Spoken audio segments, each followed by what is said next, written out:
breaks the air with flame of incandescent terror, of which the tongues declare the one discharge from sin and error, the only hope or else despair, lies in the choice of fire or fire, to be redeemed from fire by fire. Who then devised the torment? Love. Love is the unfamiliar name behind the hands that wove the intolerable shirt of flame which human power cannot remove. We only live, only suspire, consumed by either fire or fire.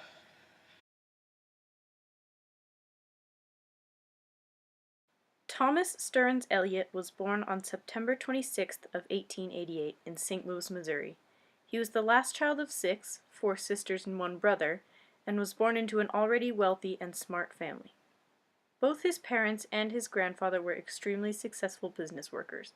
Because of this, Thomas was put into the top schools as soon as he was old enough, and he always enjoyed learning.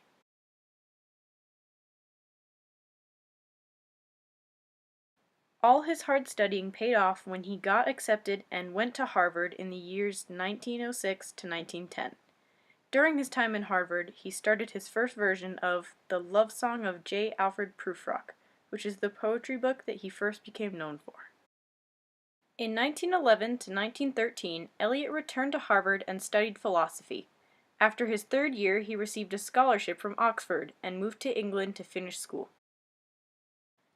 We shall not cease from exploration, and the end of all our exploring will be to arrive where we started and know the place for the first time. Only those who will risk going too far can possibly find out how far one can go.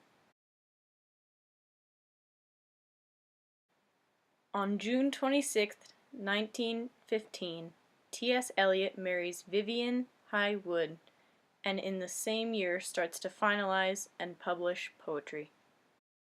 In 1917, Prufrock and Other Observations is published, starting his career as a poet. However, at this time, Eliot still had side jobs. For a long time, he also worked at a bank in foreign communications. In 1919, Ada Vosprek is published along with his poetry book, Poems 1920, and his poems are included in poetry combo books such as The Egoist.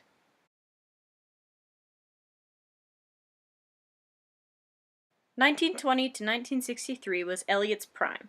He quit his job at the bank and became a full-time poet and playwright. Every year something new was published or performed, and his name was widely recognized. He returns to Harvard to give lectures and assist classes, but stays living in England.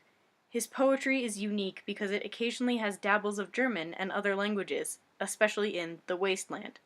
His poetry also has an extremely wide variety. His poems go from The Naming of Cats, a child's poem book, to The Burial of the Dead, a part in the Wasteland. And indeed there will be time to wonder, do I dare and do I dare? Time to turn back and descend the stair, with a bald spot in the middle of my hair. In a minute there is time for decisions and revisions, which a minute will reverse.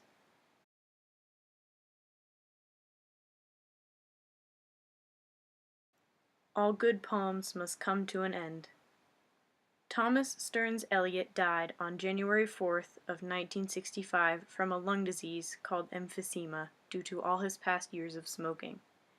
He has a memorial plaque at the Poets' Corner in Westminster Abbey, England. His poetry lives on even now, and his name is still widely recognized by thousands.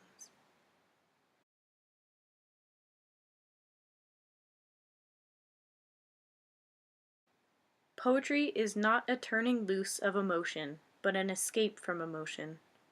It is not the expression of personality, but an escape from personality. But, of course, only those who have personality and emotions know what it means to want to escape from these things.